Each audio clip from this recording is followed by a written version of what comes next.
Evanction family, welcome back. Let's start our new chapter. Club का incidence हुए अभी ज्यादा दिन नहीं बीते थे। ऊपर से विंग सब कुछ भूल चुका था। ये बात जहाँ एक तरफ वांग जी के लिए बेनिफिशियल थी, वही दूसरी तरफ अब वांग जी का नजरिया बदल चुका था। उन दोनों में जो कुछ भी हुआ था उसी वजह से अब वांग जी के अंदर विंग को लेकर डिजायर्स बढ़ने लगे थे। ऑब्वियसली वांग जी आज भी विंग के माउथ का वो टेस्ट भूला नहीं था, ना विंग का वो सॉफ्ट मॉन। कहीं ना कहीं उस एक रात में वांग जी की तरफ से बहुत कुछ बदल चुका था। मतलब ठीक है, पहले वो साथ में थे तो वांग जी एक बाउंड्री, एक लिमिट सेट किए हुए था, जिसे क्रॉस करने की गलती वो नहीं करता था। पर अब कहीं ना कहीं उसके माइंड में थॉट्स आने लगे थे कि वो उस बाउंड्री को क्रॉस कर सकता है। यही रीजन था कि वांग जी पहले से ज्यादा विंग को लेकर पागल हो रहा था। पर विंग जो सब कुछ भूल चुका था, उसकी लाइफ वांग जी के साथ नॉर्मल ही जा रही थी। वांग जी जो खुद को रोक नहीं पा रहा था और विंग को बता नहीं पा रहा था। और इसी दौरान एक और अल्फा जो विंग के करीब आ गया, वेन्निंग, जिसे वांग जी आज तक जानता ही नहीं था। आज तक वांग जी को लगता था कि विंग की लाइफ में बस वो अकेला है जो उसके इतने करीब है। पर अभी कुछ देर पहले ही विंग ने ये गलतफहमी दूर कर दी, क्योंकि विंग ने वांग जी और वेन्निंग दोनों को भी बेस्ट फ्रेंड बोला था। वांग जी जो अपने रूम में गुस्सा कर रहा था, कुछ ही देर बाद उसके डोर पर नॉक हुआ। उसने डोर ओपन किया तो सामने एक सर्वेंट थी जो वांग जी को डिनर के लिए बुलाने आई थी। वांग जी जो गुस्से में अब तक फ्रेश भी नहीं हुआ था, वो फाइनली उठा। उसने खुद को फ्रेश किया और वो डाइनिंग टेबल की तरफ बढ़ गया। पर उसने देखा कि आज विंग की साइड में वेन्निंग बैठा है। ये देखकर वांग जी की मुट्ठियां कस चुकी थी, क्योंकि ऑब्वियसली विंग और वेन्निंग हंसकर बातें कर रहे थे। साथ ही उन दोनों की चेयर्स भी बहुत करीब थी। इवन विंग का हाथ वेन्निंग के शोल्डर पर था। वांग जी जिसने खुद को संभाला, क्योंकि ऑब्वियसली उसके फेस पर गुस्सा नजर आ रहा था। देन वो विंग की दूसरी साइड चेयर पर बैठ गया जो उसी की जगह थी। पर आज विंग ने वांग जी को जैसे इग्नोर कर दिया, या यूं कहा जाए तो विंग का ध्यान भी नहीं था कि वांग जी आकर बैठा है। ये देखकर वांग जी को और ज्यादा गुस्सा बढ़ रहा था। और कहीं ना कहीं विंग और वेन्निंग को छोड़कर ये बात वहां बैठा हर एक इंसान समझ सकता था। इवन वी चान से कांसी सरन, शुयांग, शाओ शिनचैन सब वांग जी को देख रहे थे। ये फर्स्ट टाइम था जब उन सब ने वांग जी के फेस पर गुस्सा नोटिस किया था, क्योंकि वांग जी बहुत काम पर्सन था। ऐसा नहीं था कि हर बात पे गुस्सा हो जाए। मोस्ट ऑफ द टाइम वांग जी के फेस के इमोशंस कोई समझ ही नहीं पाता था, क्योंकि वो पोकर फेस के साथ ही रहता था। पर अगर बात विंग की हो तो वांग जी के फेस पर एक साथ 1000 इमोशंस भी देखे जा सकते थे। जैसे आज क्लियरली वो गुस्सा है, ये बात हर कोई समझ सकता था सिवाय विंग के और वेन्निंग, जिसे कोई फर्क नहीं पड़ रहा था। ये यूं कहा जाए उसका ध्यान भी नहीं था, वो विंग से ही बात करने में ज्यादा बिजी था। आज पूरे डिनर के दौरान विंग ने वांग जी की तरफ बिल्कुल ध्यान नहीं दिया था। वो वेन्निंग के साथ बातें कर रहा था, उसे ही सर्व कर रहा था। हर बार जब सब डिनर, लंच, ब्रेकफास्ट कुछ भी करने बैठते तो विंग वांग जी की केयर करता था। उसकी प्लेट में अपने प्लेट से फूड डालना या उससे बातें करना, ये बहुत नॉर्मल था। पर आज ये सारी हरकतें विंग वेन्निंग के साथ कर रहा था, जिसे देखकर वांग जी, जिसका खाना हलक से नीचे भी नहीं उतर रहा था, पर उसने ज्यादा कुछ कहा नहीं। इवन वो गुस्से में ही इतना था कि उसने विंग को भी आज लगभग इग्नोर ही किया था, उससे देखा ही नहीं जा रहा था। तो थोड़ा सा खाकर वांग जी, जिसने कॉल का बहाना बनाया और वो डाइनिंग टेबल से उठ के जा चुका था। वांग जी को ये देखकर सच में बुरा लगा कि विंग का आज इतना भी ध्यान नहीं है कि वांग जी ने ठीक से डिनर नहीं किया, क्योंकि वो पूरी तरीके से वेन्निंग से बात करने में ही बिजी है। वांग जी जो गुस्से से अपने रूम में गया, उसने रूम का डोर ओपन किया। अंदर एंटर करके उसने रूम का डोर क्लोज कर दिया। उसे इतना गुस्सा आ रहा था कि वो खुद को कंट्रोल नहीं कर पा रहा था। उसे बस ऐसा लग रहा था कि वो बाहर जाए और विंग को खींच के अपने साथ अपने रूम में लाकर लॉक कर ले, ताकि विंग किसी और की तरफ ध्यान ना दे, बस वांग जी पर फोकस करे। पर ऑब्वियसली वो ऐसा नहीं कर सकता था। वांग जी जो अभी रूम में गुस्से में इधर से उधर टहल ही रहा था, तभी उसका मोबाइल सच में बजा और उसने डिस्प्ले पर नाम देखा तो वो थोड़ा रिलैक्स हुआ और उसने कॉल पिक की। सामने से लैन सिचैन और मेंग्याओ थे जो वांग जी से बातें करने लगे। वांग जी जो अपने माइंड को वैसे भी डाइवर्ट करना चाहता था, वो रूम की बालकनी में गया और वहां से लैंसी चैन और मेंग्याओ से बातें करने लगा, पर कहीं ना कहीं उसकी आवाज में वो गुस्सा लैंसी चैन और मेंग्याओ भी पहचान चुके थे, इसलिए उन्होंने रीजन पूछा। वांग जी जिसने सब कुछ बताया तो मेंग्याओ लैंसी चैन दोनों भी हंसने लगे, क्योंकि क्लियरली उन्हें पता था कि इसे जेलसी बोलते हैं, जो उन दोनों के रिश्ते में भी थी, इवन आज भी है। मोस्ट इम्पोर्टेंट, उन दोनों की वेडिंग हो चुकी है, वो दोनों एक दूसरे के हैं, इसलिए उन दोनों के रिश्ते में सिर्फ जेलसी है। पर वांग जी के केस में बात सिर्फ जेलसी की नहीं है, यहाँ वांग जी के अंदर इनसिक्योरिटीज भी हैं, क्योंकि ऑब्वियसली अब तक विंग उसकी फीलिंग्स के बारे में जानता नहीं है, तो वांग जी को डर है विंग को खोने का, जिस वजह से उसकी जेलसी और उसकी इनसिक्योरिटीज उसे गुस्सा दिला रही है। खैर, वांग जी ने लैंसी चैन और मेंग्याओ से बातें की, उन दोनों ने जैसे तैसे करके वांग जी को समझाया, और आज वांग जी रूम से बाहर भी नहीं निकला, वो वैसे ही गुस्से में सो गया। उसे ये भी नहीं पता कि वेनिंग यहाँ कब तक रहा था और वो कब घर पे गया, क्योंकि उसका बिल्कुल दिल नहीं था बाहर जाकर फिर से उन दोनों को साथ में देखने का। अगर अब ऐसा होता तो वांग जी शायद खुद को रोक नहीं पाता, इसलिए उसने बाहर जाना सही समझा ही नहीं। नेक्स्ट डे मॉर्निंग, वांग जी जो रात की बात अभी तक भूला नहीं था, तो वो थोड़ा गुस्से में ही था। फिलहाल वो सब ब्रेकफास्ट टेबल पर थे, और आज यहाँ वेनिंग नहीं था, तो विंग नॉर्मली सबसे बातें कर रहा था, इंक्लूडिंग वांग जी। पर वांग जी जो आज विंग के सवालों का ना ठीक से जवाब दे रहा था और ना ही उससे ठीक से बात कर रहा था। अब इस बात का रीजन वहां बैठे हर बाकी के लोग समझ चुके थे, पर विंग जी से समझ नहीं आया। उसे लगा कि वांग जी का मूड थोड़ा ऑफ है, तो वो अकेले में वांग जी से बात करेगा और उसे चीयर अप करेगा। यही सोचकर विंग जो फिलहाल शांत रहा, देन वो सब अपने अपने रूम में रेडी होने चले गए, क्योंकि ऑब्वियसली सबको अपने अपने काम पे जाना था। विंग जो रेडी होके नीचे आया और वांग जी का इंतजार करने लगा, क्योंकि हमेशा वो दोनों साथ में ऑफिस जाते हैं। बट फॉर अ चेंज आज कांसी सरन ने विंग को बताया कि वांग जी ऑलरेडी ऑफिस जा चुका है। ये सुनकर विंग शॉक। उसे अच्छी तरीके से याद था आज कोई इम्पोर्टेंट मीटिंग नहीं है, जल्दी जाने का कोई रीजन नहीं है, तो वांग जी आज उसे छोड़ के चला क्यों गया। विंग को कहीं ना कहीं ये बात खटक रही थी, पर खैर वो भी उठ गया, देन वो भी अपने ऑफिस निकल गया।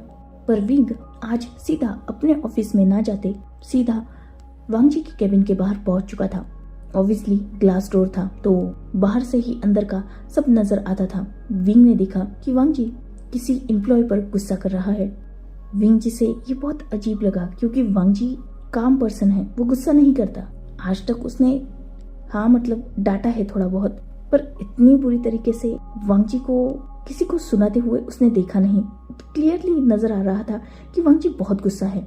विंग जिसने डोर ओपन किया और वो अंदर गया, तब वांग जी की आवाज भी थोड़ी लाउड थी आज। वही वो एम्प्लॉय जो एक अल्फा था वो कांप रहा था। विंग के एंटर होते ही वांग जी जिसने विंग की तरफ एक नजर देखा और उस एम्प्लॉय के तरफ उस फाइल को थ्रो कर दिया। विंग जिसने एक नजर उस एम्प्लॉय को देखा और उसे यहाँ से जाने के लिए बोला। वो एम्प्लॉय जिसकी जान हलक में अटक चुकी थी, वो जैसे ही विंग की परमिशन मिली लगभग वहां से उस फाइल को लेकर भाग चुका था। वांग जी जो विंग के आते ही चुप हो चुका था, इवन उसने अपनी चेयर को दूसरी तरफ टर्न कर लिया था। विंग जो वांग जी की चेयर के पीछे गया और उसने वांग जी के शोल्डर पर हाथ रखा और वो उसे लाइटली प्रेस करने लगा। वांग जी ने जब इसे फील किया वो विंग का हाथ हटाने ही वाला था, तभी विंग ने उसे रोक दिया। क्या हुआ है, क्यों इतना गुस्सा हो? वांग जी जिसने रूडली रिप्लाई किया। क्या बात है, वक्त मिल गया तुम्हें मुझसे बात करने का? ये सुनते ही विंग कंफ्यूज। क्या मतलब है वांग जी, मैंने तो तुमसे मॉर्निंग में भी बात की थी। विंग जाओ यहाँ से, ऑलरेडी मेरा मूड खराब है, मैं नहीं चाहता कि मैं गुस्से में तुम्हें भी कुछ बोल दूं। ये सुनते ही विंग जो वांग जी की चेयर को अपनी साइड कर चुका था और उसने वांग जी के चेयर की हैंडल पर दोनों साइड में हाथ रख दिया और थोड़ा वो वांग जी के करीब झुक गया। वो दोनों भी एक दूसरे की आंखों में देख रहे थे। क्या हुआ, किसने गुस्सा दिलाया मेरे दोस्त को? कोई प्रॉब्लम है शेयर कर सकते हो, तुम तो जानते हो ना मेरे पास हर प्रॉब्लम का सोल्यूशन होता है, और तुम्हारी तो हर प्रॉब्लम का सोल्यूशन है मेरे पास। तो बोलो इतने गुस्से में क्यों हो? वांग जी जिसने विंग के हाथों को हटा दिया और वो खुद खड़ा हो गया, वो अपनी ऑफिस की उस ग्लास वॉल की तरफ गया और बाहर की तरफ देखने लगा। विंग थोड़ी देर बाद बात करते हैं, कहा ना मूड नहीं है आज। विंग जो वांग जी के ही साइड में जाकर खड़ा हो गया और वो भी बाहर देख रहा था।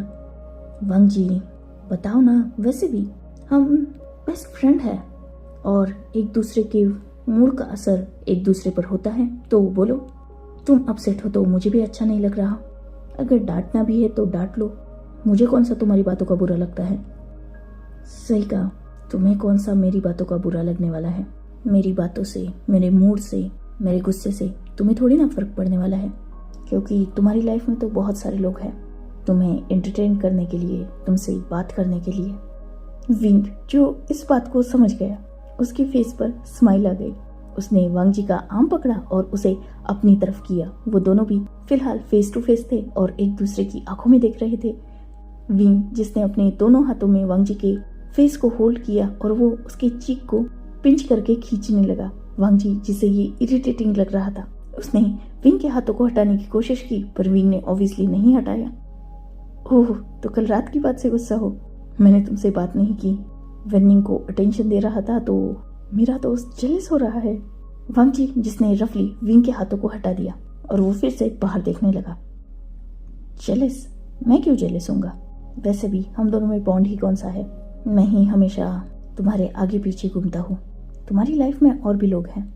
विंग जो समझ गया कि वांग जी थोड़ा ज्यादा ही हर्ट हो चुका है, इसलिए उसने वांग जी के एक आर्म को अपने एक आर्म से होल्ड कर लिया और उसने वांग जी के शोल्डर पर अपने हेड को लीन किया। वांग जी ऐसी कोई बात नहीं है, वो एक्चुअली बहुत दिनों बाद आया, मैंने एक्सपेक्ट नहीं किया था, इसीलिए जस्ट उसे थोड़ा सा अटेंशन दिया। ऐसा नहीं है कि उसकी प्लेस मेरी लाइफ में तुमसे बड़ी है, बिल्कुल नहीं, मेरे लिए फर्स्ट प्रायोरिटी हमेशा तुम ही रहोगे। ये सुनते ही वांग जी गुस्सा हो गया। उसने अपने हाथ को रफली हटा लिया और विंग को गुस्से से देखते हुए लगभग थोड़ा लाउडली शाउट करते हुए बोला, फर्स्ट प्रायोरिटी मैं हूँ। कल की तुम्हारी हरकतों से ऐसा लगता तो नहीं है विंग? कल तुमने मुझे बिल्कुल अटेंशन नहीं दिया, मैं लगभग इग्नोर्ड फील कर रहा था, पर तुम्हें इन बातों से कोई फर्क नहीं पड़ता। कल रात तुम मेरे पास आई तक नहीं, मुझसे बातें तक नहीं की, और अब ऐसे रिएक्ट कर रहे हो जैसे कुछ भी नहीं हुआ, सब कुछ नॉर्मल है। वांग जी सब कुछ नॉर्मल ही है, तुम इतना ओवर रिएक्ट क्यों कर रहे हो? ओह, तो अब मैं ओवर रिएक्ट कर रहा हूँ, तो जाओ यहाँ से, मुझे तुमसे कोई बात नहीं करनी, अपने उस वेनिंग के पास ही जाओ। वांग जी ऐसी कोई बात नहीं है, तुम गलत ले रहे हो यार। वांग जी जो कुछ आंसर करने ही वाला था, तभी एक एम्प्लॉय जो डोर पर नॉक कर रहा था अंदर आने की परमिशन के लिए। वांग जी जिसने उसे परमिशन दी वो अंदर आया और उसने वांग जी को बताया कि उसकी एक इम्पोर्टेंट मीटिंग है तो उसे निकलना है। वांग जी जिसने नोट किया और वो एम्प्लॉय वहां से चला गया। वांग जी जिसने तुरंत अपना ब्लेजर लिया, उस मीटिंग के रिलेटेड फाइल उठाई और वो वहां से सीधा निकल गया विंग को इग्नोर करके। विंग जो समझ रहा था कि वांग जी गुस्सा है, इसलिए उसने फिलहाल कुछ नहीं कहा और वो भी अपने वर्क पे निकल गया। आज पूरा दिन लगभग वांग जी ने विंग को इग्नोर किया था, इवन उन दोनों में कोई बात भी नहीं हुई थी, जिससे आज विंग का दिन बहुत बोरिंग गया था। मतलब उसे हैबिट हो चुकी थी हर छोटी बात वांग जी को बताने की, उसके साथ टाइम स्पेंड करने की। इवन आज तो वांग जी उसके साथ लंच करने भी नहीं आया था, वो बाहर था किसी मीटिंग के चलते। तो विंग को बहुत बोर हो रहा था, आज कुछ खाली खाली लग रहा था उसे। पर खैर उसने सोचा कि वो नाइट में वांग जी से बात करेगा या फिर वो दोनों जब साथ में घर जाएंगे तब। पर विंग को पता चला कि वांग जी ऑफिस से निकल चुका है क्योंकि उसे कुछ इम्पोर्टेंट काम था। डिनर टाइम पे भी वांग जी घर पे नहीं आया था। इवन उसने शुयांग को कॉल करके ये बता दिया था कि उसे कुछ काम है तो वो लेट नाइट घर पे आएगा। ये बात डिनर टेबल पे शुयांग ने सबको बताई तो विंग को बुरा लगा कि वांग जी उसे भी कॉल करके या मैसेज करके बता सकता था। इवन वो कहाँ है ये बात आज तक विंग को पता होती थी, ये फर्स्ट टाइम है कि विंग को नहीं पता कि वांग जी कहाँ है। विंग जिसने वांग जी को कॉल किए पर वांग जी ने आई एम बिजी के मैसेज सेंड करके कॉल पिक नहीं किए। बहुत लेट हो चुका था, करीबन रात के 10 बज चुके थे, पर अब तक वांग जी आया नहीं था। विंग जो वांग जी का इंतजार कर रहा था, उसने वांग जी को कॉल भी किए कि वो घर कब आ रहा है, पर वांग जी ने विंग को मैसेज सेंड कर दिया कि आज वो घर नहीं आने वाला क्योंकि वो अपने गगर के साथ रुकने वाला है, वो लैंसी चैन के घर पे है। वांग जी जो विंग को पूरी तरीके से इग्नोर कर रहा था, ये बात विंग समझ चुका था, पर वो फिलहाल कुछ कर नहीं सकता था क्योंकि वांग जी सामने नहीं था। तो वो भी अपने रूम में चला गया, पर आज उसे नींद नहीं आ रही थी, उसे पसंद नहीं आ रहा था वांग जी का ये इग्नोर्ड बिहेव, क्योंकि ऑब्वियसली वांग जी कॉल पिक करके भी उसे बता सकता था कि वो सिचन के घर पे है, पर नहीं, उसने मैसेज प्रेफर किया। मतलब वो थोड़ा ज्यादा ही गुस्सा हो चुका है। खैर विंग वांग जी को मना लेगा, ये बात विंग सोच तो रहा था, पर उसे कहीं ना कहीं वो खालीपन लग रहा था, बुरा लग रहा था उसे कि वांग जी इतनी बुरी तरीके से उसे ट्रीट कर रहा है। पर खैर कहीं ना कहीं इसमें उसी की गलती है, ये बात भी विंग समझ रहा था, क्योंकि कल उसे पूरी तरीके से वांग जी को इग्नोर नहीं करना चाहिए था। उसे थोड़ा अटेंशन तो भी वांग जी की तरफ देना चाहिए था। खैर विंग को तो ज्यादा देर तक नींद ही नहीं आई, क्योंकि वो सोच में था। जैसे तैसे करके उसे नींद आई। नेक्स्ट मॉर्निंग विंग जो सोच रहा था कि वांग जी अब तक आ ही चुका होगा, पर शुयांग से उसे पता चला कि वांग जी डायरेक्टली ऑफिस आने वाला है। विंग जिसने जैसे तैसे ब्रेकफास्ट खत्म किया और वो आज ऑफिस जाने के लिए लगभग भागा था। वो जब ऑफिस पहुंचा तब उसने देखा कि वांग जी आ चुका है। वो सीधा वांग जी के कैबिन में एंटर कर चुका था, जहां वांग जी अपना कुछ वर्क कर रहा था। वांग जी ने एक नजर विंग को देखा और उसने विंग को इग्नोर कर दिया, जैसे कि ठीक है, आया है आज, जो करना है कर और जा यहाँ से। विंग ने जब ये देखा उसे आज सच में गुस्सा आ गया। वो सीधा वांग जी के सामने जो टेबल थी उसे क्रॉस करके वांग जी की चेयर के सामने जाकर खड़ा हो गया। उसने वांग जी की चेयर को अपनी तरफ किया और वांग जी की कॉलर को होल्ड करके उसे उसकी जगह से उठा दिया। क्या कर रहे हो वांग जी, क्या बदतमीजी लगा के रखी है? वांग जी ने विंग के हाथों को अपनी कॉलर से रफली हटाया और उसे गुस्से से बोला, बदतमीजी तुम कर रहे हो विंग, मैं नहीं। ये क्या बिहेव है? एग्जैक्टली वांग जी, ये क्या बिहेव है? एक छोटी सी बात का तुम इतना बड़ा इशू क्यों बना रहे हो? वो मेरा फ्रेंड था, इसलिए एक दिन के लिए अटेंशन दे दी उसे, तो अब तुम मुझे इग्नोर करोगे? कल रात तुम घर नहीं आए, मुझे कितनी टेंशन हो रही थी, कितने कॉल्स किए मैंने और तुम मुझे मैसेज कर रहे थे। एक कॉल करके या फिर एक कॉल पिक करके मुझे आंसर करना जरूरी नहीं समझा तुमने? तुम्हें नहीं लगता ये ज्यादा हो रहा है? ठीक है, गुस्सा अपनी जगह है, पर ये बिहेव मुझे बिल्कुल पसंद नहीं आ रहा। विंग, मुझे काम था अपने गग के साथ, इसलिए एक रात उनके पास रुक गया। इसमें क्या प्रॉब्लम है? प्रॉब्लम यह है कि इससे पहले तुम्हें अपने गग के साथ कोई काम नहीं था, अचानक कल ही क्यों आया? इसका तो यही मतलब है ना वांग जी कि तुम क्लियरली मुझे इग्नोर करना चाहते हो, इसीलिए ये बिहेव कर रहे हो। इवन तुमने तो मुझसे बात करने तक अवॉइड किया। क्यों? इतना गुस्सा क्यों आ रहा है तुम्हें? मैंने बोला ना, गलती हो गई। मेरा इंटेंशन वैसा नहीं था, बस वो बहुत दिनों बाद आया था तो जस्ट मैं उससे नॉर्मली बातें कर रहा था। तो जाओ ना, उसी से बातें करो, मुझ पे क्यों गुस्सा कर रहे हो तुम? और एक मिनट, गलती तुम्हारी है, गुस्सा मुझे करना चाहिए और तुम यहाँ आकर मुझ पे गुस्सा कर रहे हो। ठीक है, जो करना है वो करो, आई डोंट ब्लडी केयर, जा रहा हूं मैं। विंग जिसने अपनी बात खत्म की और उसने एक झटके से वांग जी को छोड़ दिया और वो सीधा उस ऑफिस से बाहर निकल गया। उसे बहुत गुस्सा आ रहा था वांग जी पर, क्योंकि वांग जी छोटी सी बात का इशू बना रहा है। यही सोचकर विंग सीधा अपने ऑफिस में गया। उसने वर्क पे फोकस करने की कोशिश की, पर ऑब्वियसली उससे हो नहीं रहा था। वांग जी उससे नाराज है, मतलब पूरी दुनिया ही रूठ चुकी है विंग से।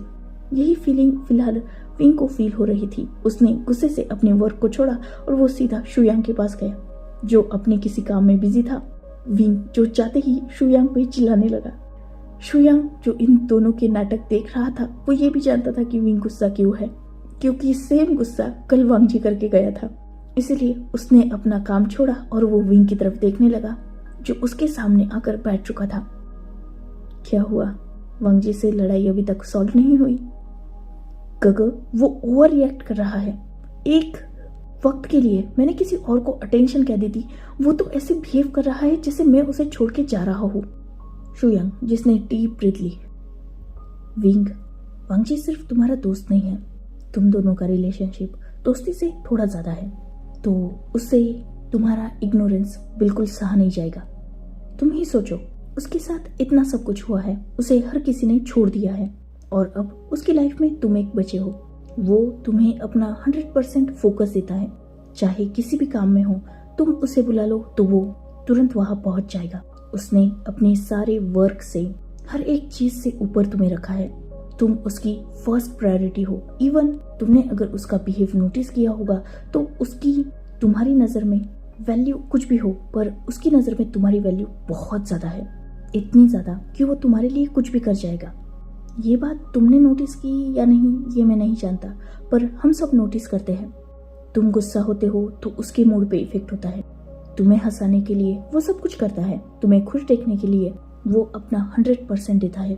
उसकी लाइफ तुम्हारे इर्द गिर्द घूमने लगी है।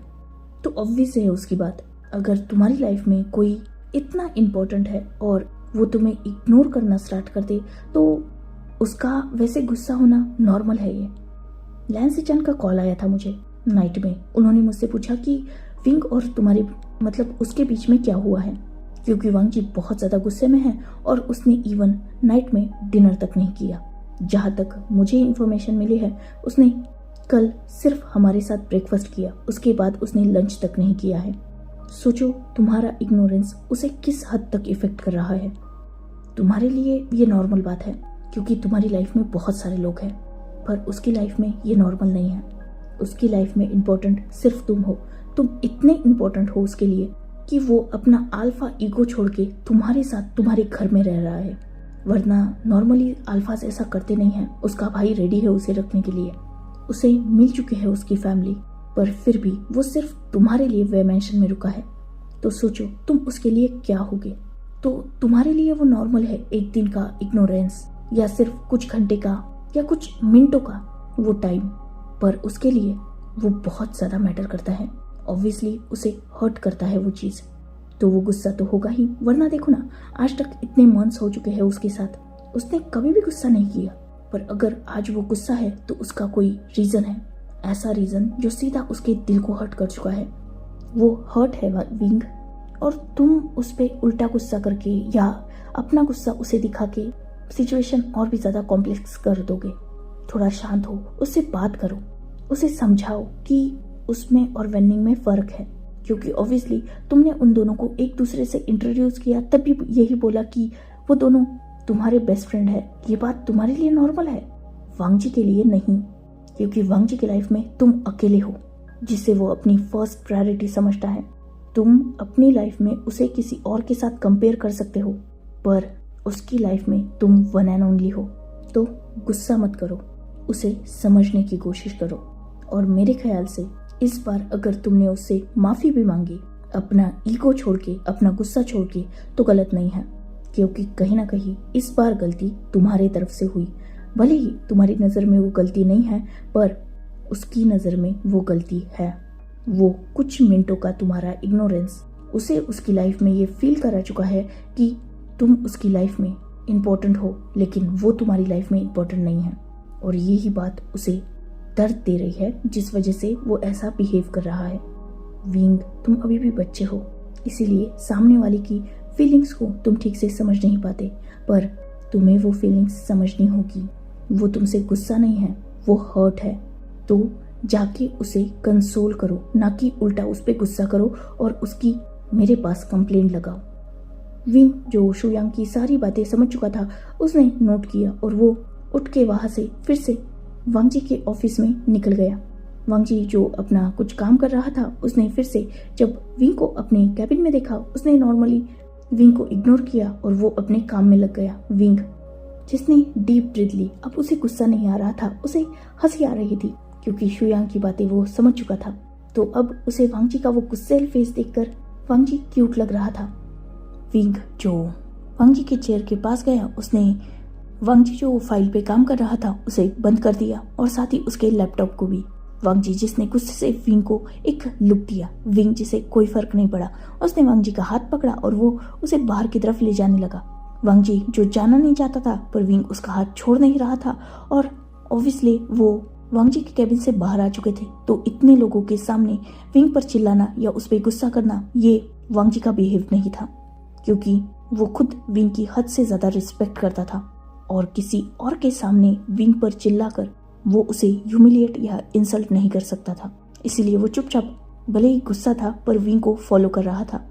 विंग, जिसने वांग जी को पार्किंग लॉट में लाया, उसे कार में बिठाया और खुद ड्राइव करने लगा। वांग जी, जो विंग से कुछ बोल नहीं रहा था, पर उसका गुस्सा विंग फील कर रहा था। कुछ ही देर बाद वो एक रेस्टोरेंट के बाहर थे। विंग, जिसने वांग जी को उतरने के लिए कहा, वांग जी जो एक स्टबर्न किड की तरह कार से उतरने के लिए बिल्कुल रेडी नहीं था। विंग, जिसे ये देखकर हंसी आ रही थी, उसने कार के डोर को ओपन किया और वांग जी के आर्म को होल्ड करके उसे जबरदस्ती कार से नीचे उतारा। देन वो दोनों भी रेस्टोरेंट में गए। विंग जिसने खुद की पसंद का भी फूड ऑर्डर किया और वांग जी के पसंद का भी, क्योंकि ऑब्वियसली अब तक एक दूसरे की पसंद वो जान चुके थे। वांग जी जो खाने के लिए बिल्कुल रेडी नहीं था, इसलिए विंग ने एक डीप ब्रीथ ली और उसने अपनी चेयर को वांग जी की चेयर के साइड में ही लगाया। देन वो वांग जी को अपने हाथ से खिलाने लगा।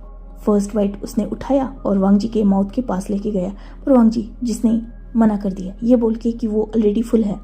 विंग जो जानता था कि वांग जी खाएगा, ये हुआ नहीं है क्योंकि शू यांग ने उसे क्लियरली बताया है। इसीलिए वांग जी के सारे टेंट्रम्स को विंग जो हैंडल करने की कोशिश कर रहा था, उसने उस स्पून को साइड में रख दिया और उसने वांग जी के दोनों हाथों को अपने दोनों हाथों में होल्ड कर लिया। वांग जी जो विंग को देखना अवॉइड कर रहा था, ये बात जब विंग ने देखी तो उसने वांग जी के दोनों हाथों को एक ही हाथ में होल्ड किया और वांग जी के फेस पर हाथ रख के उसे अपनी तरफ किया। I am really sorry, I didn't mean to hurt you. मेरी गलती है, मैंने तुम्हें अवॉइड नहीं करना चाहिए था, तुम्हारी तरफ ध्यान देना चाहिए था। इस बार सच में मैं गलत हूँ, पर प्लीज अब मुझे माफ कर दो। आगे से ऐसा कभी नहीं होगा। जितना इम्पोर्टेंट मैं तुम्हारे लिए हूँ, उतना ही इम्पोर्टेंट तुम मेरे लिए हो, और तुम्हारी प्लेस मेरी लाइफ में कोई नहीं ले सकता। उस वक्त जस्ट हमारी फ्रेंड की बातें चल रही थी, इसीलिए मेरा तुम पर ध्यान नहीं गया। इसका मतलब ये नहीं कि मेरे लिए तुम इम्पोर्टेंट नहीं हो, तुम हो, तुम मेरे लिए बहुत इम्पोर्टेंट हो। बस वो एक सिचुएशन थी जिसमें मैंने गलती कर दी, मुझे माफ़ कर दो। प्लीज़ खाना खा लो। ओके, आगे से प्रॉमिस करता हूँ ऐसा कभी नहीं होगा। वांग जी जिसने अभी भी विंग की बात नहीं मानी और उसने अपना फेस दूसरी तरफ टर्न करने की कोशिश की। विंग जो समझ सकता था कि वांग जी बिल्कुल बच्चे की तरह रिएक्ट कर रहा है, इसीलिए उसने फिर से वांग जी के फेस को अपनी तरफ किया। कल नाइट तुम नहीं थे ना, तो मैंने ठीक से खाना नहीं खाया। मॉर्निंग पे भी ब्रेकफास्ट पे तुम नहीं थे तो थोड़ा सा ही खा के उठ गया। कल तुमने लंच भी मेरे साथ नहीं किया तो मैंने ठीक से लंच भी नहीं किया है और अब मुझे भूख लगी है, पर ऑब्वियसली मेरा दोस्त भूखा है तो मैं कैसे खा सकता हूँ। क्या सच में मुझे माफ़ नहीं करोगे? बात भी नहीं करोगे? देखोगे भी नहीं? वांग जी प्लीज़, बस लास्ट टाइम माफ़ कर दो। आई प्रॉमिस आगे से ऐसी गलती कभी नहीं होगी, प्लीज़। विंग जो वांग जी को बच्चे की तरह ही मनाने लगा। लगभग उसने उसके सामने हाथ जोड़ लिए थे कि प्लीज़ माफ़ कर दो, माफ़ कर दो।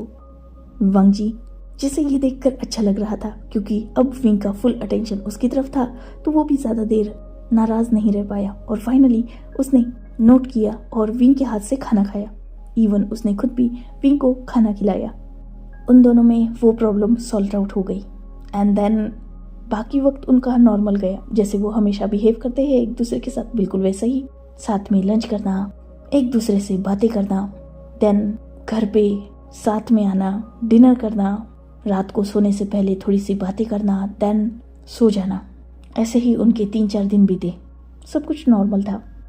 आफ्टरनून हो चुकी थी और आज वांग जी की एक इम्पोर्टेंट मीटिंग थी, पर वो मीटिंग एक कैफ़े में थी। विंग को ये बात पता थी, इसलिए वांग जी जो उस मीटिंग के लिए कुछ देर बाद निकलने वाला था, उससे पहले ही विंग उसके ऑफिस में पहुंच गया। वांग जी मीटिंग के लिए निकल रहे हो? वांग जी जिसने नोट किया। अच्छा सुनो ना, एक्चुअली आज इवनिंग में दोस्तों के साथ कुछ प्लान है, तो मैं बाहर जा रहा हूँ, तो तुम्हें घर पे अकेले जाना होगा क्योंकि मैं तो कुछ ही देर बाद निकलने वाला हूँ। और हाँ प्लीज़ गुस्सा मत करना और डिनर कर लेना। आई प्रॉमिस मैं रात में जल्दी आने की कोशिश करूँगा और मॉर्निंग का ब्रेकफास्ट तुम्हारे साथ करूँगा। सो प्लीज़, दोस्तों ने बहुत फोर्स किया है जिस वजह से जाना ही पड़ेगा। मैंने मना करने की कोशिश की थी। वांग जी जिसे ये देखकर अच्छा लगा कि विंग उसे बता रहा है, उसे एक्सप्लेन कर रहा है सिचुएशन, तो उसने नोट किया। ठीक है जाओ, लेकिन जल्दी आना क्योंकि जब तक तुम नहीं आओगे तब तक मैं सोऊंगा नहीं। पक्का, आई प्रॉमिस जल्दी आऊँगा, ज़्यादा लेट नहीं करूँगा, और अगर लेट हुआ तो मैं तुम्हें कॉल करूँगा। प्लीज़ आज माइंड मत करना और गुस्सा मत होना प्लीज़, क्योंकि तुम्हें मनाना बहुत मुश्किल है। ओके नहीं होऊंगा गुस्सा, बस जल्दी आने की कोशिश करना और नहीं आ पाए तो कॉल करना, और अगर तुम्हें पिक करने आना पड़े तो वैसे भी कॉल करना। और प्लीज ज्यादा ड्रिंक मत करना, और अगर की तो मुझे कॉल करना जिससे मैं तुम्हें पिक करने आ पाऊँ। अपनी लोकेशन तो भी सेंड कर देना। विंग, जिसे फिलहाल वांगजी में अपने फादर नजर आ रहे हैं थे, क्योंकि उनकी भी यही सारी बातें होती थी। पर खैर, वो अपने फादर को एक बार के लिए इग्नोर कर सकता है, पर इस अल्फा को गुस्सा दिलाने का रिस्क वो बिल्कुल नहीं ले सकता। इसलिए उसने नोट किया, मैं प्रेफर करूंगा कि मैं ड्रिंक ना करूं।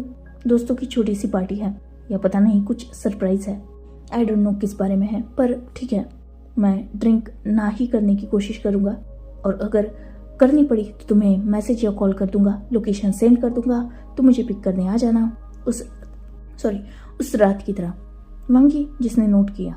देन वांगजी अपने काम के लिए निकल गया और विंग अपने वर्क के लिए। फिलहाल इवनिंग हो चुकी थी, हर कोई घर पे आ चुका था और आज सब थोड़ा जल्दी ही आए थे, इसलिए लिविंग हॉल में बैठकर एक दूसरे से बातें कर रहे थे। अचानक शुयांग, जिसका कॉल रिंग करने लगा।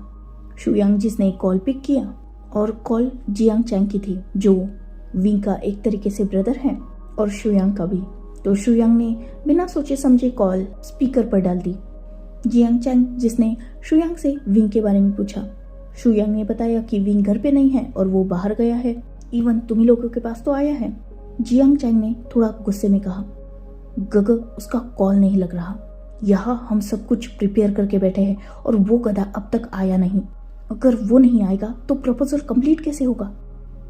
ये सुनते ही सब शॉक। शुयांग जिसने तुरंत चैंग से पूछा, प्रपोज? कौन प्रपोज करने वाला है?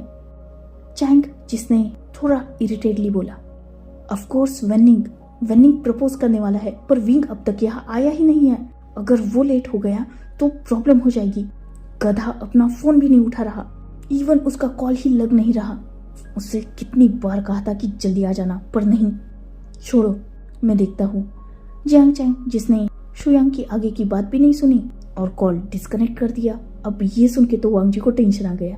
उसने शुयांग की तरफ देखा और वो बहुत पैनिक लग रहा था। गग क्या विंग को प्रपोज करने वाला है? शुयांग जिसे खुद कुछ पता नहीं था, उसने वांगजी को रिप्लाई किया, आई डोंट नो, मुझे इस बारे में कुछ भी नहीं पता। वांगजी जिसे तुरंत विंग की बात याद आई कि कुछ सरप्राइज की बात हो रही थी। गग, उसे कॉल कीजिए और पूछिए कि वो कहाँ है। उसे बोलिए कि लोकेशन सेंड करे। मैं अभी आया। वांगजी जो लगभग भागते हुए अपने रूम में गया। उसने कार कीज उठाई और कुछ चीजें जो इम्पोर्टेंट होगी उसके लिए, और वो तुरंत बाहर आया। अब तक शुयांग ने कॉल करके लोकेशन मंगवा ली थी और सेम लोकेशन उसने वांगजी को सेंड कर दी थी। वांगजी जिसने फैमिली की तरफ देखा और बहुत जल्दबाजी में बोला, मैं वहां जा रहा हूँ, विंग सिर्फ मेरा है और वो मुझसे विंग को छीन नहीं सकता। वांगजी जो अपनी बात बोलते बोलते लगभग डोर से बाहर भाग चुका था। वही पूरी फैमिली भी थोड़ी परेशान थी, पर खैर वो लोग क्या ही कर सकते थे। वही वांगजी जो अपनी कार को लगभग फुल स्पीड में भगा रहा था, उसने लैन सिचैन को कॉल किया और सब कुछ बताया। लैन सिचैन जो ऑलरेडी ये बात जान के टेंशन में आ चुके थे, उन्होंने वांगजी को जब इतना पैनिक देखा तो उन्होंने खुद को काम किया। देन वो वांगजी को काम डाउन करने लगे। मेंग्याओ भी वांगजी को समझा रहा था कि ठीक है, वो शांत हो जाए, जरूरी नहीं कि विंग वेनिंग को एक्सेप्ट कर ही ले। पर ऑब्वियसली वांगजी जानता था कि एक ही वक्त बस डिनर पे वेनिंग जब आया तो कैसे विंग ने उसे इग्नोर कर दिया।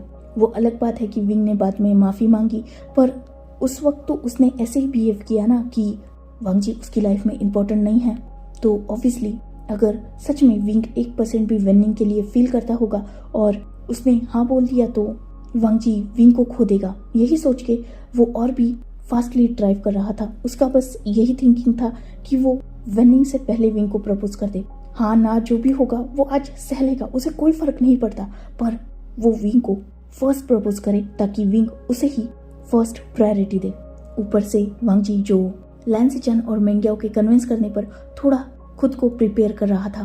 देन उसने उनका कॉल डिस्कनेक्ट किया और विंग को कॉल ट्राई करने लगा, पर जैसा कि जियांग चैंग ने बोला था, विंग का कॉल लग नहीं रहा था, जिससे वांगजी को और भी ज्यादा टेंशन आ गई।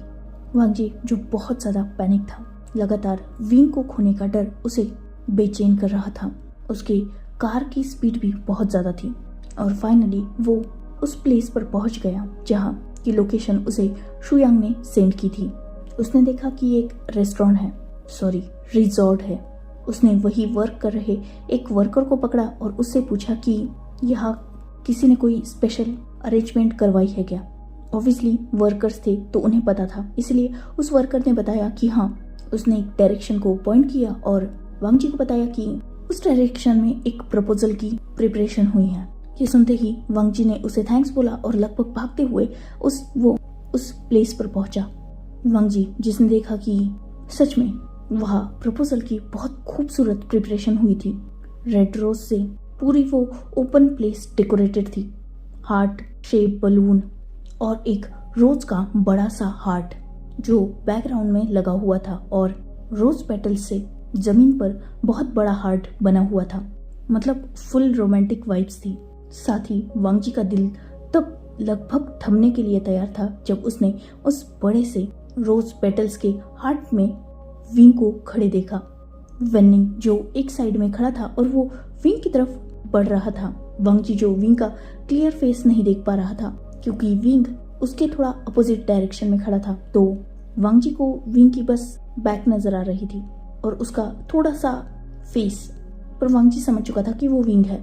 वांग जी ने जैसे ही देखा कि विंग जो वहां खड़ा है और वेनिंग उसकी तरफ बढ़ रहा है, वांग जी जो लगभग भागते हुए उस डायरेक्शन में जा चुका था। इससे पहले कि वेनिंग विंग तक पहुंच पाता, वांग जी जो विंग को अपनी तरफ टर्न कर चुका था उसके आर्म को होल्ड करके। विंग जो अचानक इस एक्शन के लिए रेडी नहीं था, वो थोड़ा डिसबैलेंस हो गया, पर ऑब्वियसली उसे संभालने के लिए वांग जी की 2 स्ट्रॉन्ग आर्म्स थी ना। वांग जी ने विंग को अच्छी तरीके से होल्ड कर लिया था। विंग जो वांग जी को यहाँ देखकर बहुत ज्यादा शॉक हो चुका था। साथ ही वांग जी स्वेटी लग रहा था। मतलब क्लियरली समझ में आ रहा था कि वांग जी यहाँ भाग के आया है। वो मैसी भी था। विंग जिसने वांग जी को होल्ड कर लिया था क्योंकि ऑब्वियसली वो भी गिर रहा था, तो उसने वांग जी की शर्ट को होल्ड कर लिया था। वांग जी जिसने व्हाइट शर्ट और ब्लैक पैंट पहन के रखी थी जिसमें वो डैम हैंडसम लग रहा था, और साथ ही उसने अपनी शर्ट की ऊपर की 2 बटन्स ओपन रखी थी। हाथ में वॉच थी और दूसरे हाथ में एक सिंपल ब्रेसलेट। पर उसका लुक परफेक्ट हो सकता है इससे भी ज्यादा, पर वो मैसी भी अच्छा लग रहा था। मतलब उसके हेयर्स थोड़े बिगड़े हुए थे क्योंकि ऑब्वियसली उसने फास्ट ड्राइव किया था और यहाँ भी वो भागते आया था। साथ ही उसने घर पे भी कुछ ज्यादा प्रिपरेशन नहीं की थी। मतलब उसे डर था कि कहीं उससे पहले वेनिंग विंग को प्रपोज ना कर दे, इसलिए उसने थोड़ा बहुत खुद को रेडी किया था। मतलब उसने जो नॉर्मल घर के क्लोथ्स पहन के रखे थे उसने उसे चेंज किया था। जो उसे समझ में आया उसने वो पहन लिया था, पर उसमें भी वो डैम हैंडसम लग रहा था। और हेयर सेट करने के लिए या खुद को प्रिपेयर करने के लिए उसके पास वक्त नहीं था, तो उसने जैसे तैसे खुद को प्रिपेयर किया और वो वैसे ही यहाँ भागता आया था। वही विंग जो परफेक्टली रेडी था। उसने ब्लैक कलर की शर्ट और उस पे ब्लैक कलर का जैकेट डाल के रखा था। साथ ही सेम कलर की ट्राउजर और लेदर शूज। गले में वही वांग जी का गिफ्टेड पेंडेंट। साथ ही उसका लुक भी बिल्कुल परफेक्ट था। वो लग बहुत खूबसूरत लग रहा था। विंग जो अभी भी वांग जी के आर्म में था, उसने खुद को संभाला और खुद को अपने कदमों पर खड़ा किया। अभी भी उसके दोनों हाथ वांग जी के आर्म पर थे। तुम अचानक यहाँ? वांग जी, मैंने कहा था ना मैं जल्दी आ जाऊंगा। ये कैसा बिहेव कर रहे हो? अब क्या मैं अपने दोस्तों के साथ भी थोड़ा टाइम नहीं स्पेंड कर सकता? विंग जो बोले जा रहा था, पर वांग जी जिसका माइंड डिस्टर्ब था, उसने विंग को डायरेक्टली हक कर लिया। विंग जो इस एक्शन से थोड़ा फ्रोज हो गया, पर खैर उसने भी वांग जी को हक बैक किया और वो वांग जी को बैक पर रफ करने लगा। वो समझ रहा था कि वांग जी शायद परेशान है, इसीलिए उसने वांग जी को डांटना छोड़ दिया। बहुत कुछ सोचा था मैंने विंग, बहुत ड्रीम्स देखे हैं मैंने, पर आज मेरे पास वक्त नहीं है। मैंने सोचा था कि मैं परफेक्ट प्लानिंग करूंगा, सब कुछ बहुत खूबसूरत होगा, पर अगर वो प्लानिंग करने बैठ गया तो शायद मैं तुम्हें खो दूंगा, और तुम्हें खोने का रिस्क मैं कभी नहीं ले सकता विंग। बहुत प्यार करता हूँ मैं तुमसे, शायद खुद से भी ज्यादा, पर आज तक हिम्मत नहीं बन रही थी। बहुत कुछ सोच के रखा था, एक ग्रैंड प्रपोजल दूंगा तुम्हें, कई सारे प्लानिंग्स थे, पर आज मेरे पास वक्त नहीं है। आज तक हिम्मत नहीं हो रही थी, पर बस अपने डर की वजह से मैं तुम्हें हमेशा के लिए खो नहीं सकता। I love you wing, I love you so much. जब से तुम मेरी लाइफ में आए हो सब कुछ बदल गया है। मैं तुम्हें एक्सप्लेन भी नहीं कर सकता कि तुम मेरी लाइफ में क्या हो। बहुत पहले समझ चुका था कि मैं तुमसे प्यार करने लगा हूँ, पर अपनी फीलिंग्स को हाइड करता था क्योंकि मुझे डर था अगर मेरा पास्ट तुम्हें पता चल गया तो तुम मुझे गलत समझोगे। पर उस दिन जब तुमने पूरी दुनिया के अगेंस्ट जाकर मेरे लिए स्टैंड लिया, मुझे इनोसेंट प्रूफ किया, मेरे बारे में बिना कुछ जाने मुझे प्रोटेक्ट किया, मैं उस दिन से खुद को रोक नहीं पाया। मेरे अंदर जो डर था वो उस रात निकल गया विंक। तुम वो फर्स्ट पर्सन थे जिसने बिना कुछ जाने भी मुझ पे यकीन किया था। तो उसी रात से मैं कोशिश करने लगा तुम्हें परस्यू करने की, हर चीज जो तुम्हें पसंद है उसे तुम्हारे साथ एंजॉय करने की। पहले मुझे लगता था कि मेरा स्टेटस तुमसे मैच नहीं करता, पर आंट कान से ठीक कहती है पैसा मैं लाइफ में कभी भी कमा सकता हूँ, पर अगर तुम्हें खो दिया तो शायद मैं तुम्हें कभी वापस नहीं पा सकता, और तुम्हें खोने का रिस्क मैं नहीं ले सकता। मैं नहीं जानता कि तुम मुझे एक्सेप्ट करोगे या रिजेक्ट, पर प्लीज विंक, तुम्हारा जो कुछ भी डिसीजन हो मैं उसे अग्री करूंगा, एक्सेप्ट करूंगा, पर इससे हमारी फ्रेंडशिप को हार्म मत होने देना, क्योंकि मैं तुम्हें खो नहीं सकता किसी भी तरीके से। मैं तुम्हें अपनी लाइफ में चाहता हूँ एज अ लाइफ पार्टनर, नहीं तो एटलीस्ट एज अ फ्रेंड, क्योंकि तुम मेरे लिए बहुत प्रीशियस हो विंक, इतने प्रीशियस कि आज अगर तुमने मुझे रिजेक्ट भी कर दिया ना तो भी आई प्रॉमिस यू मेरी लाइफ में तुम्हारे अलावा कोई नहीं आएगा। तुम मेरे लिए मेरा सब कुछ हो विंक, मेरी लाइफ में फर्स्ट ओमेगा हो तुम, मेरा फर्स्ट प्रोटेक्टर, मेरी हैप्पीनेस, मेरा सपोर्ट सिस्टम, मेरा प्यार, मेरा जुनून, मेरा पागलपन, मेरा बेस्ट फ्रेंड, इवन मेरी लाइफ हो तुम। वांग जी जिसने अपनी बात कंप्लीट की और विंग को अपने आप से दूर किया, उसकी आंखों में हल्की सी आंसुओं की परत थी। वांग जी ने विंग की आंखों में देखा और पूरी सिंसियरिटी से पूछा, wing, will you marry me? I promise you, तुम्हें जो कुछ भी चाहिए अपनी लाइफ में वो सब कुछ दूंगा, अपने 100% एफर्ट्स लगाऊंगा, तुम्हारे अलावा किसी और को देखूंगा तक नहीं, ये अल्फा बस तुम्हारा होगा। Can you accept me Wing? Wing जिसकी फेस पर कोई इमोशंस नहीं थे, इवन वांग जी विंग को समझ भी नहीं पा रहा था क्योंकि उसने विंग से इतनी सारी बातें कही, पर विंग जो शांत खड़ा था, वांग जी जिसे थोड़ा डर लग रहा था, साथ ही सैड भी फील हो रहा था क्योंकि उसे रिजेक्ट होने का डर बहुत पहले से था, इसीलिए तो वो आज तक विंग को प्रपोज करने की हिम्मत नहीं जुटा पा रहा था, पर आज उसने किया तो विंग का नो रिएक्शन। वांग जी जो इंतजार कर रहा था विंग के जवाब का, पर बहुत देर हो चुकी थी, वहां बिल्कुल खामोशी थी। आज वांग जी को अपने कानों में वहां से जो हवा बह रही थी उसका शोर तक सुनाई दे रहा था, क्योंकि वो खामोशी उसे इतना ज्यादा डरा चुकी थी। वांग जी जिसने एक डीप ब्रीथ ली और अपनी पॉकेट से एक रिंग निकाली और विंग के सामने की, वो विंग के सामने एक नी पर नीचे बैठ गया और उसने विंग को वो रिंग शो की। इसे बहुत पहले बनाया था मैंने, जब मुझे एहसास हुआ था कि मैं तुमसे प्यार करने लगा हूँ, तभी तुम्हारे रूम से तुम्हारी एक रिंग चुरा कर मैंने इसे परफेक्टली तुम्हारी साइज का बनाया था। ये सोचा था कि इसी रिंग से तुम्हें प्रपोज करूंगा। प्लीज विंग, खामोश मत रहो, एक तो हाँ बोलो, एक तो ना बोलो, जो भी है I promise I will respect your decision. मैं तुम्हें फोर्स नहीं कर रहा, आई नो कि ये सब अनएक्सपेक्टेड है, अब तक मैं दोस्त हूँ तुम्हारा ये तुम सोचते थे और अचानक ये सब कुछ, पर मेरी आज मजबूरी है, मैं तुम्हें किसी और के साथ नहीं देखना चाहता, और अगर तुम मुझे रिजेक्ट करके किसी और को एक्सेप्ट करोगे तो एटलीस्ट मेरे दिल में इस बात की शांति तो भी रहेगी कि मैंने अपना लास्ट ट्राई किया, पर बिना ट्राई किए, बिना तुम्हें अपनी फीलिंग्स बताए मैं जिंदगी भर घुटता नहीं रह सकता। इस बात का अफसोस नहीं रख सकता कि काश मैंने उस वक्त तुम्हें प्रपोज किया होता और शायद तुम मुझे एक्सेप्ट कर लेते। अगर आज तुम मुझे रिजेक्ट करते हो और विनिंग के साथ भी होते हो तो इट्स ओके, तुम्हारा डिसीजन है, तुम्हारी लाइफ है, जैसे तुम्हें प्यार करना मेरी चॉइस है वैसे ही मुझे अपनी लाइफ में रखना है या नहीं ये तुम्हारी चॉइस है। आई नो कि ये थोड़ा ऑकवर्ड है, पर ये सच है विंग, उस दिन मैं तुमसे गुस्सा नहीं था विंग, मुझे बस इस बात का हर्ट हुआ था कि तुमने अपने एक दोस्त आने पर मुझे इग्नोर कर दिया। मैं उस दिन गुस्सा तुम पे नहीं था, खुद पे था कि मैं अभी भी तुम्हारी लाइफ में वो प्लेस हासिल नहीं कर पाया जो ऑलरेडी तुम बिना एफर्ट्स लगाए मेरी लाइफ में हासिल कर चुके हो। मैं खुद से डिसअपॉइंट था विंग, जिसका गुस्सा मैंने तुम पे उतारा, पर तुम जब मेरे पास आए, मुझे इतनी प्यार से मनाया, वो सारा गुस्सा गायब हो गया। I love you wing, please से समथिंग। ऐसे शांत मत रहो, मुझे डर लग रहा है। विंग जो अभी भी वांग जी को देख रहा था, और वांग जी जिसकी दिल की धड़कनें बढ़ी हुई थी, अभी भी उसने वो रिंग आगे करके रखी थी। पर बहुत देर तक भी जब विंग का कोई रिप्लाई नहीं आया, वांग जी समझ गया कि विंग शायद उसे एक्सेप्ट करने के लिए अभी रेडी नहीं है, या शायद उसने ऑलरेडी लेट कर दिया है। यही सोच के वो अपना हेड डाउन कर चुका था। वो उस रिंग को भी धीरे धीरे नीचे कर रहा था, क्योंकि अब तक उसने वो विंग की तरफ बढ़ा के रखी थी। अचानक वांग जी को कुछ फील हुआ और उसने ऊपर देखा।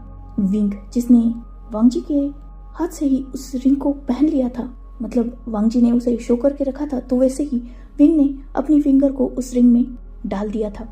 वांग जी जिसने वो रिंग छोड़ दी और विंग ने उस रिंग को ठीक से पहना और अपने हाथ को ऊपर करके वो उस रिंग को देखने लगा। ये बहुत खूबसूरत है, मानना पड़ेगा वांग जी, तुम्हारी चॉइस का कोई जवाब नहीं। चाहे वो ओमेगा हो या रिंग, तुम परफेक्ट हो अपनी लाइफ में। वांग जी ने जैसे ही ये बात सुनी थी, उसकी खुशी का कोई ठिकाना नहीं। वो सीधा उठा और लगभग विंग के ऊपर जंप कर चुका था। विंग जो खुद को संभाल नहीं पाया था, वो थोड़ा लड़खड़ा गया, पर उसे संभालने के लिए वांग जी भी था। उन दोनों ने एक दूसरे को संभाल लिया। वांग जी जिसने विंग को इतना टाइटली हक करके रखा था कि विंग को बस ये फील आ रहा था कि उसकी जान अभी निकल जाएगी। विंग जिसने खुद को संभाला, उसे ब्रीथिंग में थोड़ी प्रॉब्लम हो रही थी, क्योंकि उसका हेड वांग जी के चेस्ट पर था और वांग जी ने उसे बहुत टाइटली होल्ड किया था। पर खैर वो वांग जी के हैप्पीनेस को समझ सकता था, इसलिए उसने स्ट्रगल नहीं किया, बल्कि उसने भी वांग जी को हक बैक किया। अचानक वहाँ पार्टी पॉपर्स के ब्लास्ट की आवाज हुई और वांग जी जैसे अचानक अपने होश में आया। उसने अपने आसपास देखा, बहुत सारे लोग थे वहां पर। विंग के बहुत सारे दोस्त जैसे जियांग चैंग, नी हुसैन, वेनिंग, पर इन लोगों से हटकर वहां कुछ और सिमिलर फेसेस थे, जिन्हें देखकर वांग जी कंफ्यूज हो गया कि ये लोग यहाँ क्या कर रहे हैं, क्योंकि वहां शुयांग, शाओ शिनचैन, लैन सिचैन, मेंग क्याओ, इवन विंग के पेरेंट्स तक मौजूद थे और सब क्लैप कर रहे थे। शुयांग और लैन सिचैन ने ही वो पार्टी पॉपर्स ब्लास्ट किए थे। वी चांसे और कांसे सरन जो आगे आए और उन्होंने विंग और वांग जी के हेड को प्यार से रफल किया। फाइनली मेरे बेटे को अल्फा मिल ही गया। ये सुनते ही विंग जिसने स्माइल की, अभी भी वांग जी ने उसे वेस्ट से होल्ड करके रखा था और वो दोनों बहुत करीब खड़े थे। कांसे सरन जिन्होंने वांग जी की तरफ थोड़ा गुस्से से देखा। फाइनली तुम्हें अकल तो आई और तुमने थोड़ा करेज किया इसे प्रपोज करने का, वरना हम तो सोच रहे थे कि तुम्हारा ये साइलेंट लव कभी मेरे बेटे को रियलाइज भी होगा या नहीं। पर ठीक है, तुम दोनों साथ हो, एक दूसरे को एक्सेप्ट कर चुके हो, इससे ज्यादा खुशी की बात और क्या ही हो सकती है। विंग और वांग जी ने इस बात पर स्माइल की। So enough for today. Let's take a break. Next chapter in next video. If you like my explanation, like, comment and subscribe my channel. Hopefully you all are enjoying this fan fiction. Goodbye, take care, enjoy your beautiful life.